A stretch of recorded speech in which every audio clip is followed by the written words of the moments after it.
Who would like to ask some questions of the great Oracle of Omaha about philanthropy? By the way, I just noticed that Lunch with You just was auctioned for charity for I think it was $2.2 million? 2,166. Yeah. It's the tip that kills you. So we all get it for free. So get your $2 million worth right now. I will ask, if you ask a question, do something nice for somebody today. How about that as a start? Who would like to ask Warren a question? Then right up front, Jay Walker.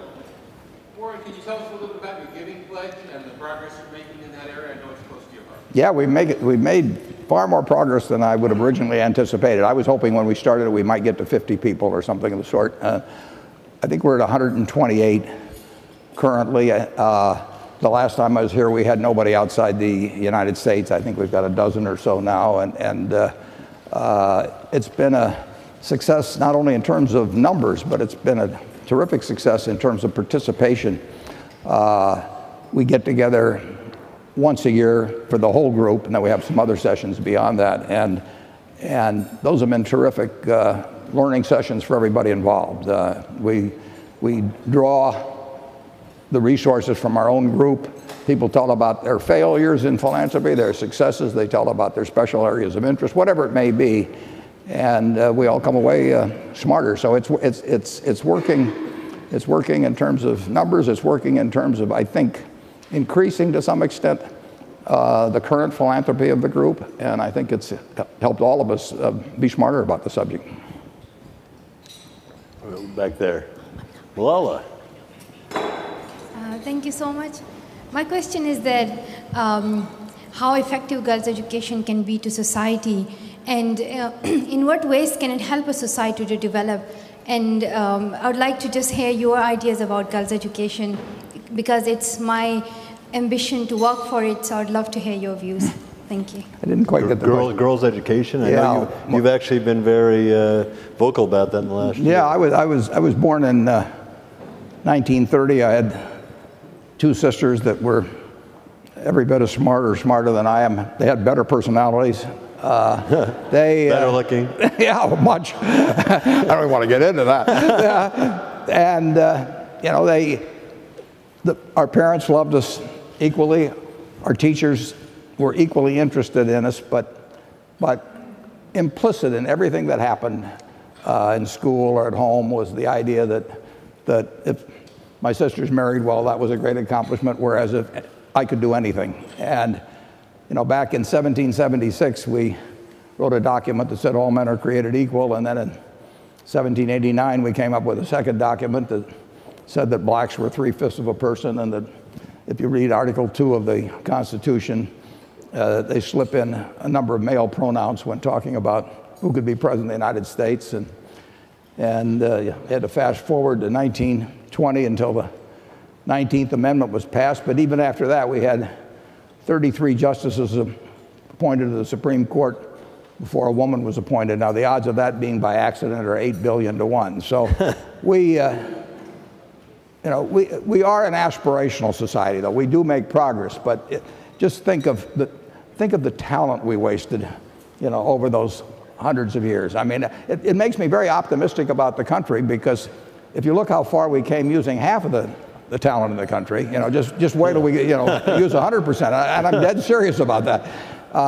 So I saw it with my sisters firsthand, and you know, I didn't want my daughter to have the same kind of life, or my granddaughters, and we've made a fair amount of progress in this, but it is kind of astounding when you think of a country that founding document started out pretty much with all men are created equal, and then it's taken all of this time to really get where there's, in many industries or professions, all kinds of activities, that women are given anything like the same shot as a male. If I'd been born a female in 1930, I would have caused a lot of trouble. Who else has a question? In the room. Right there, Chris. Incidentally, the foundation that was designed to actually give away all of the money of the Buffett family, my plans got modified because my wife died before I did, and she was to be in charge of it. But that foundation still, I think, is number 4 or number 5 in terms of annual giving in the country, and a majority of the trustees are women. It goes on to reproductive rights. Yeah, absolutely. Chris Birch, you had a question. Last night you mentioned Li Ka-shing and the amazing moment he had with you about giving to his 2 sons. I think the audience would love to hear that. But most importantly, I'm fortunate enough to spend enough time in China, fortunate and unfortunate, but there's no giving at all. It's actually very disturbing in their approach to giving. Do you have any comments for us to travel around the world to actually take this a little bit further and spread kind of the good giving that the people in this room give, and any things that worked when you spoke to Li Ka-shing and he made that statement? Yeah, I must have given a misimpression. He did not say it specifically to me. He gave it at a Forbes meeting over in Hong Kong about 7 or so years ago. But what he said, Li Ka-shing probably is as revered as any business person in the greater Asian world, certainly in Hong Kong. And he's about my age. And when he was 75 or so, he gave this talk, and he said that he came from a culture that for thousands of years had essentially said, you leave your money to your male heirs, and it was just, it wasn't questioned, it was just the way it should be. And he said that basically that when he came to that dinner, that before that he had 2 sons, and he said, as of this moment, I now have a 3rd son, and that 3rd son is society, and I'm going to treat them as if they were my son, and a 1/3 of my fortune is going to go back to society as a whole instead of getting passed along in a dynastic fashion. That was profound. I mean, if you took who was giving it, who was saying it, circumstances of it, it had real impact. It probably had more than the gospel of wealth had in the United States. Now, you don't change thousands of years of behavior, with a single speech, but that has had a real impact. And Bill Gates and I, Bill's done way more work outside the United States by far than I have, but we were in China together and India together, and that talk of Li Ka-shing's had an impact. We are just now, I don't know whether it happened last week or it'll happen next week, but we will get our first member in China. It's interesting. We had a favorable reaction in China, including by the government. It didn't start out that way, but after it became clear that we weren't there to try and change their society, they reacted really quite well at all levels. But there was this one thought, which was kind of interesting, that we ran into. To some extent, a private philanthropist giving money, say, to medical research or education, in some minds in China, that's a reflection on the government, because the government is there to provide those things. And if implicit in your gift is the fact that the government is not doing it properly, it has a different effect than if somebody here gives money to education or health or something of the sort. So that there was a little bit of a lingering worry about that. But when we had a dinner, this was 5 years ago or so, we had a dinner of about 50 or so billionaires there. The questions we got were very similar to when we have dinners here. I mean, the people talked about their children, they talked about the continuity of their business, they talked about how do you go about it, and what about the waste and you would not have known that conversation was not taking place in Omaha or New York. So I think there will be a proliferation of philanthropy. I'm almost sure, but I've had two people come from South Africa to Omaha just to talk about the Giving Pledge. And one of them and his wife have already signed up and joined, and they're dead serious about this. They came to our annual meeting this year and the previous year, right after they joined. So it may take some time, but it will spread throughout the world, and that's, norms change. When Carnegie did what he did, or Rockefeller did what he did, or whomever, Julius Rosenwald, that moved the norm a little bit in the United States. It had some effect on the next generation. Who knows, what? But somebody in the library is reading about them who someday is going to come up with some social arrangement on internet or something that'll make billions of dollars, and that will have some influence. So we've got the trend going in the right direction, not only in the United States, but I really think around the world, although it's going to lag what happens in the United States. Okay. Right up front here.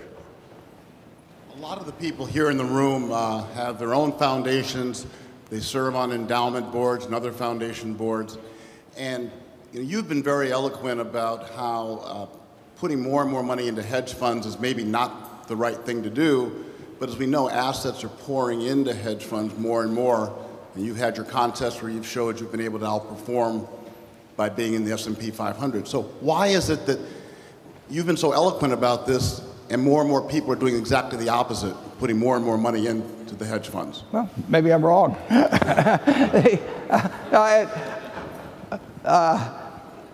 Over time, people will figure out, what works best. I do have this bet.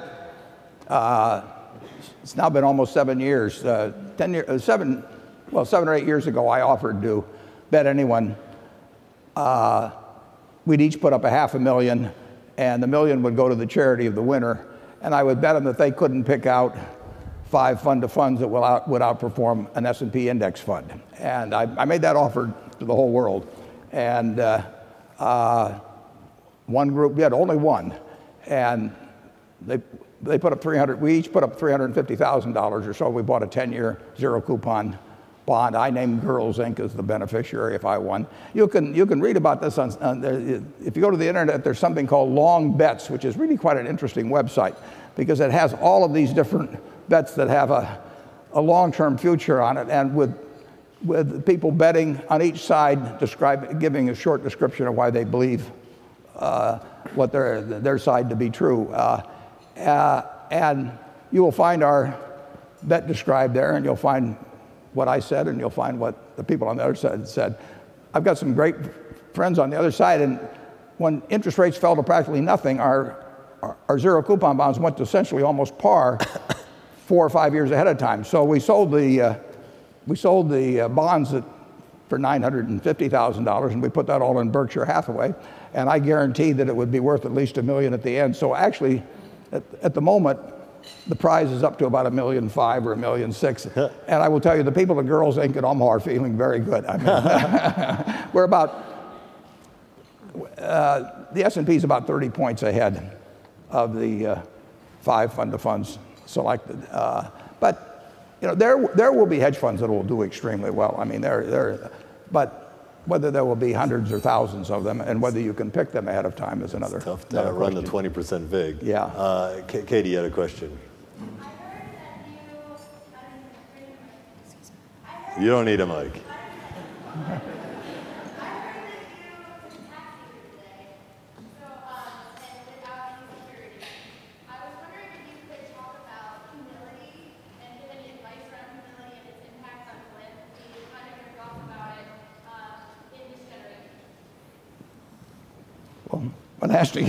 When asked to give a speech on the virtues of humility, it's almost a paradox of sorts. She put you in a box. Yeah, I've got a partner, Charlie Munger, says he admires humility enormously, but he wasn't quite given his fair share. But no, I'm going to be 84 in August, and by this point I know I've got a lot to be humble about. Is the question specifically to philanthropy in terms of it, or? I think how does you do have a lot of humility. I'll say that. How does that affect you as a philanthropist? Well, I'm not sure how it. I certainly feel, for example, at the Giving Pledge, and so do Bill and Melinda. I mean, we incorporated this, and we are not there to tell anybody when to give, what to give to, how. we do not want to preach to anybody on it. We do think that for people that are interested in philanthropy, that they can learn from each other. But I happen to believe in. I don't believe in perpetual foundations myself, but plenty of people do, and there are a number that have worked out well, and God bless them. I mean, I've had the feeling that I'm not sure. I was out on Father's Day with my great-grandchildren, and when I look at my great-grandchildren, I'm sure they're all geniuses, but I'm not so sure that I can pick 40 years from now or 50 years from now that they will be the best custodians of dispensing of huge sums of money. So, as I mentioned to Randall in the past, I mean, I like to think I can think outside the box, but if that box is 6 feet underground, I want the money spent by people I picked. I mean, I know some talented people, and I want to get the money out. But on the other hand, if somebody wants to have a perpetual foundation that goes on with their name forever, God bless them. I mean, it may turn out to be the greatest foundation that has come down the pike. I think humility and empathy are probably related, and I think that explains a lot. Brad Keywell has a question. So it was great to see you get involved with March Madness. I'm curious if you could talk about the $1 billion bracket. Yeah, well, the $1 billion bracket was one of those easy-to-win contests that I decided to sponsor, where you got $1 billion, of course, if you could fill out the 63 winners of the games. And I had a call from a broker in Dallas. What had happened, it's kind of interesting. I was playing bridge with him early in August of last year, and he told me that he'd placed a policy for $10 million and received a premium of $400,000 that would only be payable if Bigfoot was found in Arkansas or Texas. And I said, well, why the hell didn't you call me? I mean, that's the easiest $400,000. I was really upset. I mean, I couldn't even see the cards. So anyway, he called me a few weeks later, and he said, well, I've got another one for you, and what would you charge to give $1 billion if the bracket is filled out completely right for the 63 games?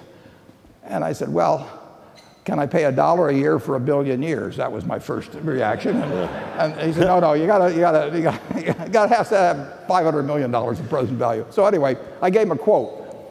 It didn't work out with them, but then I was with Dan Gilbert, who's a member of the Giving Pledge in Detroit, Quicken Loan, and I mentioned to him this possibility, and he jumped on it, so we had the contest. Now, we're gonna make it a little easy. Well, I'm just the insurer. I hope Quicken decides to do it again next year, and we'll make it easier next year. How many people played this year? Well, not as many millions as should have, because the entry form was too hard. We didn't ask him, Yahoo asked him to give the cell phone number, which was a big mistake. We're going to make it very easy next year. You know it's good marketing when it's not that many millions engaged. So that's actually a perfect segue, because I was watching and I was very impressed with the engagement there. And I thought actually here we might borrow the concept. So Kathy, can you cue the music here? Maybe we'll. we're gonna play. You like bets and you like playing, so.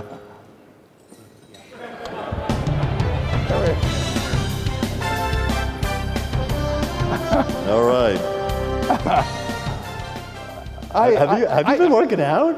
No, I'll tell you, that's what I call like storming Omaha Beach with the big guns. I went one-on-one with LeBron a few years ago, and we had a jump ball, and LeBron went up. He got the tip, went the length of the court, dunked it, and just then turned around, and just then I was jumping. So and we had a photographer there, so it's perfect. Yeah. So what we have is, this is not March Madness, this is June Madness. And the way you win is not by picking perfect 63 hoops winners, but it's by mastering Warren Buffett trivia. And maybe we'll get a few good stories out of you on the way. So everything about me is trivia. So it's perfect. We have 16 tables, so we already have a Sweet 16. So I need every table. That's what those little cards, you're wondering what those little paddles on your table, in the middle of your table are for. I need 20 seconds. I need each table to appoint a captain of the table. So argue amongst yourselves. 15 seconds, not too long. We have problems to fix.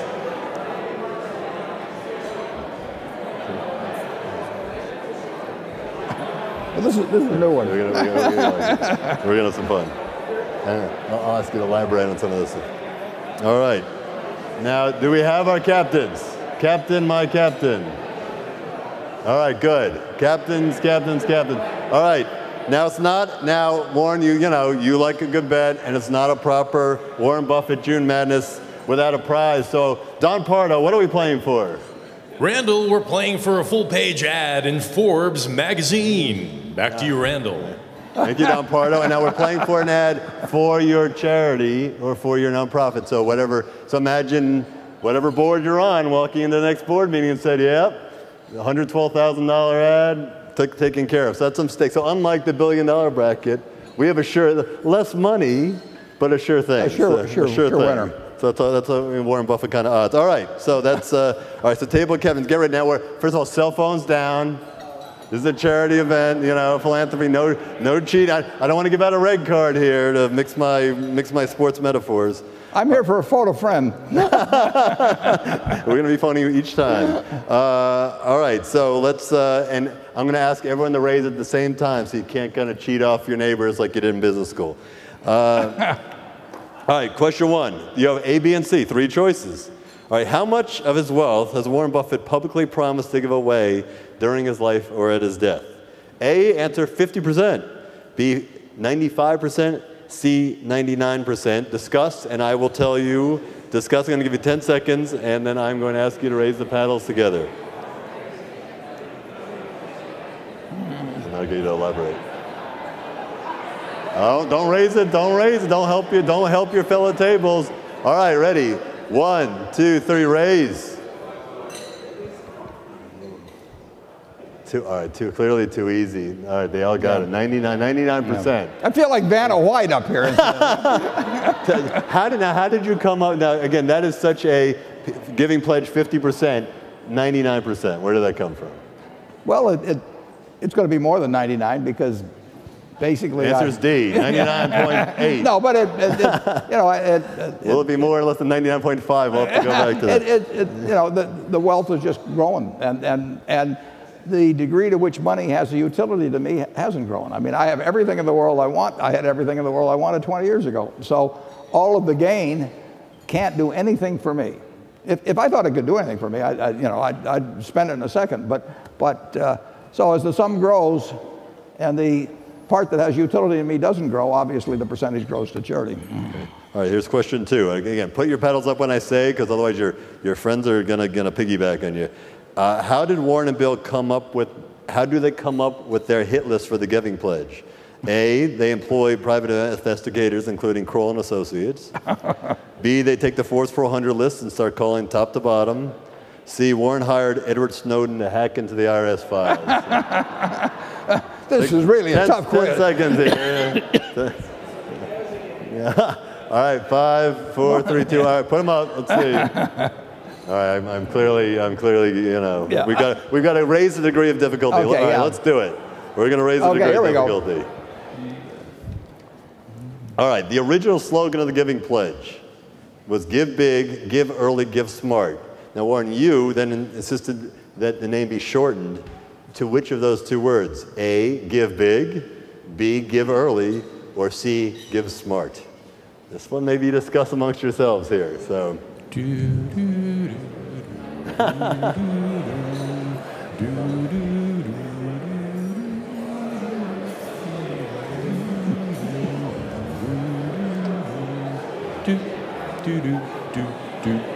All right, 5-second warning. 5, 4, 3, 2, 1. All right, raise your paddles. C, C, C, A, C, C, A. Warren, what is the answer? I don't know. You tell me. I didn't raise my paddle. Keep them high. Keep them high. I've been told by my spies in the Gates organization that it was A. It is A. Give big. That is A. Give big. We have one table here. We have one table back there. Hold on. Lift it up. Lift it up. We have a table back there. It's A. Lift it up. All right. All right. We have 2 tables left. So let's keep on. We're going to keep playing. We already got to the finals. Well, how about that? All right. All right. How old?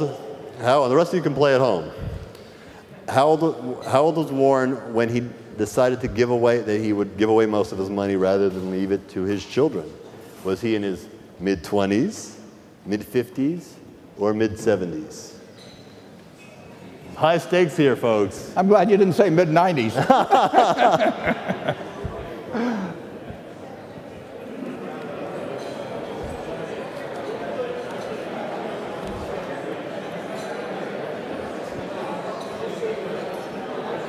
All right. The rest of you can, all right, so do we have an answer in the back, and do we have an answer here in the front? The front, they are saying, I have the answer in the front. In the back, what do you got? Mid-20s, mid-50s, or mid-70s? You guys, B, mid-50s. A, mid-20s. Answer is, Warren? Mid-20s, and it was a joint decision with my wife. How did you now? It's pretty amazing. We will settle up in a second. It is pretty amazing if you think about where you are and what, just the success you've had. I mean, why were you even thinking about that in your mid-20s? Well, I had told my wife that I was going to be rich. She never believed it. But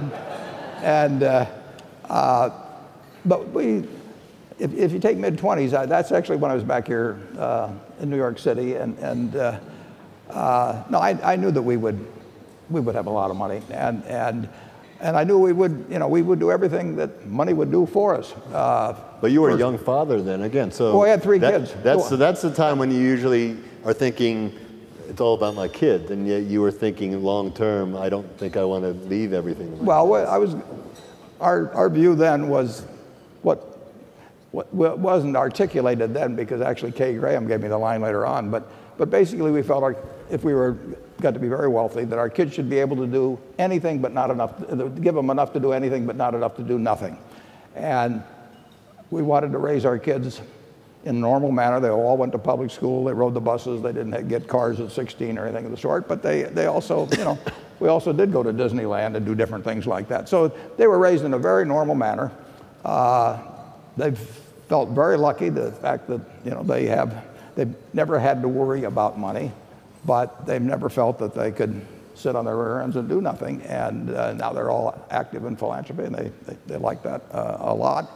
And they feel they're among the lucky, 7 billion people in the world, they're in the luckiest 100th of 1% or something like that, and they don't feel that for some reason they're entitled to be in the lucky 10,000th of 1%. Where did the idea come to endow them each with their own foundation? I mean, that's something that a little unusual.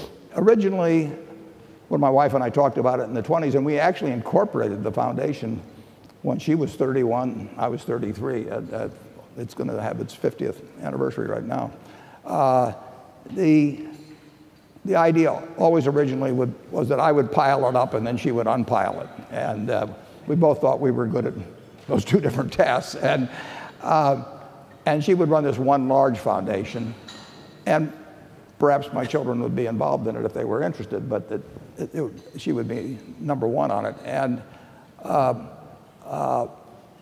20 years or so ago, I was talking to Larry Tisch, who some of you may know or may have known, and he said that that's fine, but putting 3 kids on a foundation, one of them may have gone to this school, one of them may have gone to that school, one may be interested in this because their child has a given illness or something, and it's a recipe for perhaps creating family discord. And if there's one thing that if you got a lot of money, the last thing in the world you should do is use your money in a way that's going to screw up your family. So we talked about it, and I came back and set up a separate foundation for each one of the 3 children, which originally was very small, only $100,000 as I remember, and told them that do with it what you wish with philanthropy. I'm not going to be on the board. You don't have to tell me. You don't have to get my okay. I'm going to give you all more money later on, but it'll be done equally, because I'm not going to try and judge one of you versus the other. For one reason, I don't know how to judge in philanthropy necessarily who's doing the best job. So just go out and follow your passions on it and take whatever you're interested in and pursue it, and you don't have to get the vote of the other 2 like you might if you were running a big foundation. Well, the consequence of that was terrific.